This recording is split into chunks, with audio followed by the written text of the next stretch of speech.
ಆ, ಇದು ಶಂಬೆ ಗಿಡ ಅಂತೇಳಿ ತುಂಬ ಒಂದು ರೀತಿಯ ಸಾಂಪ್ರದಾಯಿಕವಾದ ತರಕಾರಿ ಗಿಡ ಇದು.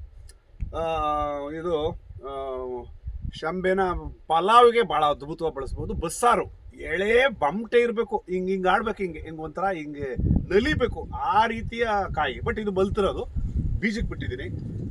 ಇದನ್ನ ದೊಡ್ಡ ಪ್ರಮಾಣದಲ್ಲಿ ಹಂಚಬೇಕು ಅಂತ. ಇದು ಎಕ್ಸ್ಟಿಂಕ್ಟ್ ತರಕಾರಿ, ಇದು ಎಕ್ಸ್ಟಿಂಕ್ಟು. ಯಾರು ಈಗ ಶಂಬೆ ಅಂದರೆ ನನ್ನ ತಲೆಮಾರಿನವ್ರಿಗೂ ಗೊತ್ತಿಲ್ಲ, ಇನ್ನು ಅದ್ರ ಹಿಂದಿನ ತಲೆಮಾರಿನವರು ಭಾಳ ದೊಡ್ಡ ಪ್ರಮಾಣದಲ್ಲಿ ಈ ಇದರಲ್ಲಿ ಮೆಣಸಿನ ಹೊಟ್ಲು ಎಲ್ಲ ಹಾಕ್ತಿದ್ರಲ್ಲ ರಾಗಿ ಜೊತೆನಲ್ಲಿ, ಅವಾಗ ಇದನ್ನ ಬೆಳೀತಾ ಇದ್ರು.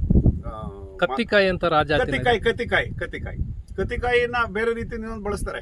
ಈ ಯಾವುದು ಕೆಂಪು ಕೇಸರಿ ಮರ ಇರುತ್ತಲ್ಲ, ಅದನ್ನು ಕತ್ತಿಕಾಯಿ ಅಂತಾರೆ. ಅದು ದಟ್ ಈಸ್ ಡಿಫ್ರೆಂಟ್. ಇದು ತರಕಾರಿ ಗಿಡದಲ್ಲಿ ಬಹಳ ವಿಶೇಷವಾಗಿ ಇದನ್ನ ಬೀಜ ಹಂಚಬೇಕು ಅಂತೇಳಿ ಇಷ್ಟ